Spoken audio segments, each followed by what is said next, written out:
They say that we, the people of Hebron, are like the ancient olive tree, whose broad, hardy, gnarled trunk has its roots deeply implanted in the soil.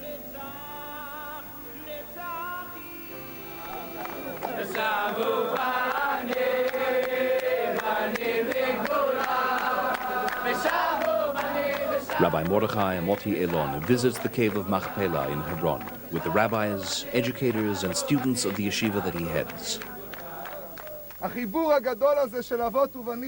This momentous reunion of parents and children is of especially powerful significance in Hebron, where our ancestors are buried and their descendants thrive. The eternal resting place of the founders of our people are the foundation of a glorious future for their progeny. The very name of this city, Hebron, is derived from the Hebrew root meaning unity, as in the word haver, friend. Here, everything joins in an integral whole.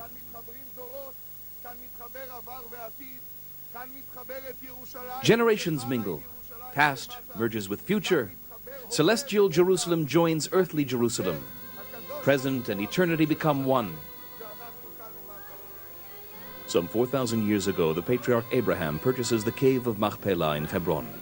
His legacy is reinforced throughout the biblical period by the presence of Isaac and Jacob, Caleb ben Yefuneh, and Othniel ben Kenaz. King David himself reigned in Hebron for 7 years. 2 millennia ago, King Herod erects the structure that still stands above the cave of Machpelah. The Jewish community of Hebron persists even after the destruction of the temple, remaining continuously through the Mishnaic and Talmudic periods, the Arab conquest era, and the Middle Ages. Maimonides, Nachmanides, and Rabbi Ovadia Mibartanura all spent time in Hebron. The Ari, the Chida, and the author of the Stei Chemed all resided in Hebron. Menucha Rochel, daughter of the Mittler Rebbe of Lubavitch, comes to the Holy Land and establishes her home in Hebron. The deportees of the Spanish Inquisition established the Jewish Quarter and the Avraham Avinu Synagogue. Lubavitcher Hasidim come to Hebron and help institutionalize the diverse Ashkenazi community. The community grows, and by the end of the 19th century, there are many yeshivot, schools, and kindergartens. Financial institutions are established, including a branch of the Anglo-Palestine Bank. The famous Slobodka Yeshiva of Lithuania, with all its rabbis and students, moves permanently to Hebron. Students flock from Europe, America, and all over the land of Israel. The sounds of Torah fill the air of Hebron. With the inception of the British Mandate, a tranquil atmosphere prevails, with Arabs and Jews coexisting peacefully under foreign rule.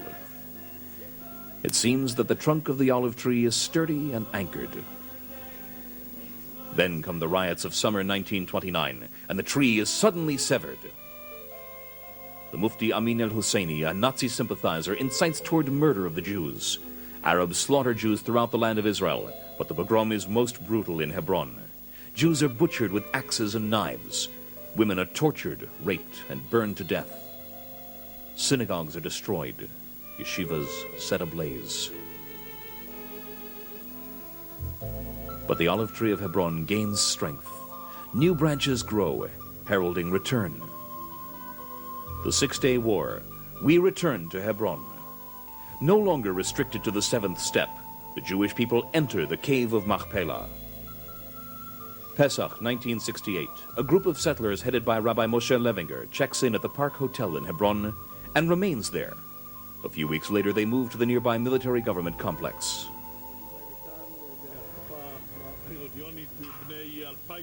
These are stones from the days of Herod, 2,000 years old. No other nation in the world possesses such a memorial. Where else do you find all the heads of a nation? Its very founders, buried in one place, thousands of years ago. These are our roots. Hundreds of thousands of people flock to Hebron each year to visit the graves of Abraham and Sarah, Isaac and Rebekah, Jacob and Leah. The Jewish spirit, the Jewish soul attracts us and binds us to our ancestors who lie in eternal repose in Hebron.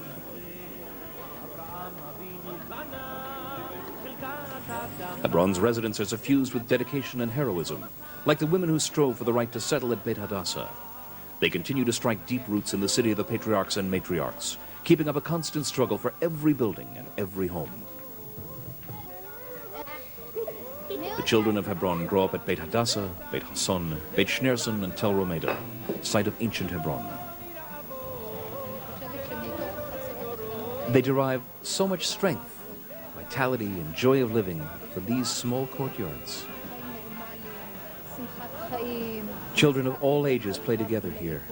It's a delight to see, a true asset of our lives. Hebron provides our children with so many benefits that they would not have anywhere else. The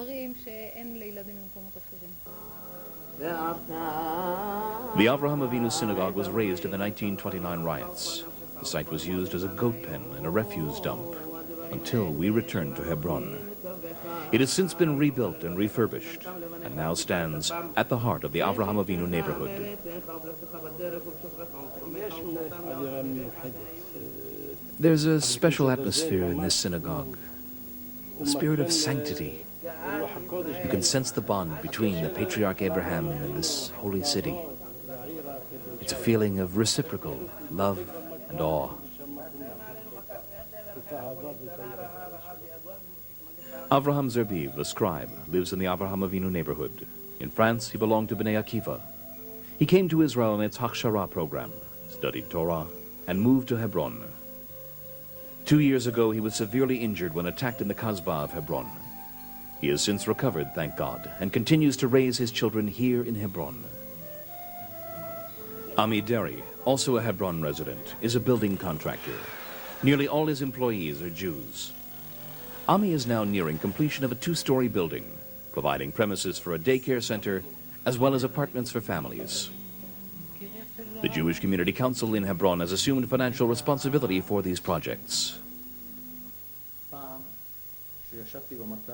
When we lived in Ra'anana and I called my wife from the clinic and told her I was coming home, I'd be sitting with her and the children at dinner within 20 minutes. Today, when I tell her I'm on my way, she knows it's a 2-hour trip. I travel almost 200 miles back and forth each day, but I do it happily and willingly because I realize how fortunate we are to be living in this sacred city of Hebron.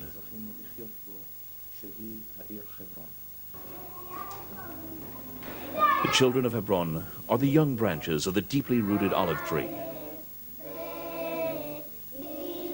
When we look at them, we realize where we came from and where we are headed.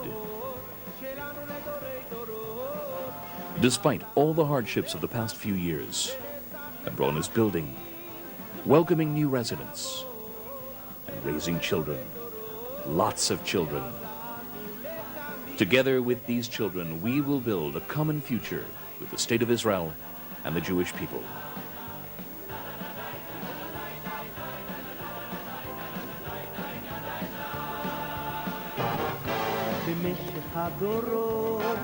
חלמנו חלומות לבוא להתפלל על קברי אבות חיילינו נלחמו שם שמיים הם קידשו ובעזרת השם את הנערה שחררו חברון עיר האבות. The olive tree symbolizing Hebron is now sprouting new young leaves, yielding fruit.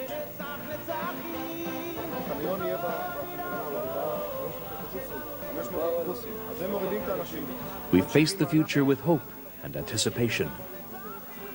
The Hebron Municipal Council is now planning Sukkot events. This energetic group leads the public struggle and organizes all mass gatherings in Hebron. Over 250,000 people come to the Cave of Machpelah and Hebron annually for prayers, celebrations, and identification with the Jewish people and their forebears who lie buried here.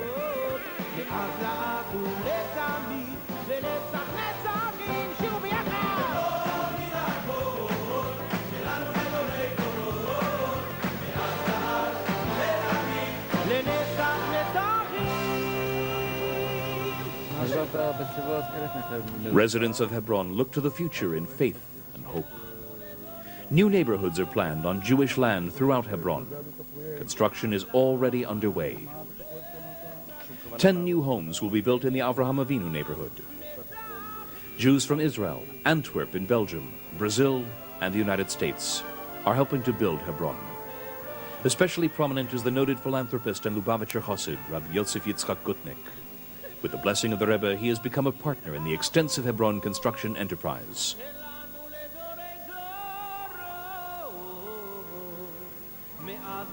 At Tel Romeda, permanent housing will replace the temporary prefabs. And in other neighborhoods.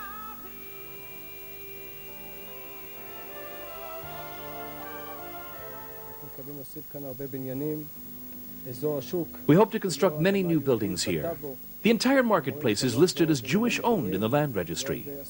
Housing for dozens of families is planned for the site, enabling a significant increase in the Jewish population. We are also planning to build a neighborhood near Beit Romano, with kindergartens, a gymnasium.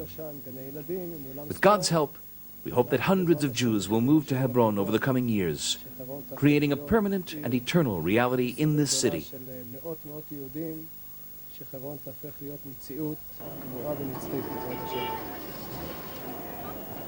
Well, I'm sure we are going to have tough times in the future as we had in the past.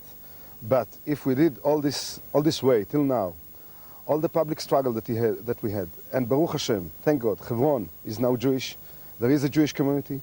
Tens of thousands of people come to visit in Me'arat HaMachpelah and in Hebron. I'm sure the way is in front of us to good future, to build Hebron as a good, big Jewish city, and the city of fathers will become the city of sons and daughters. Hebron, city of the patriarchs and matriarchs. Hebron, yesterday, today, and forever. Hebron, for our ancestors, for our children, forever.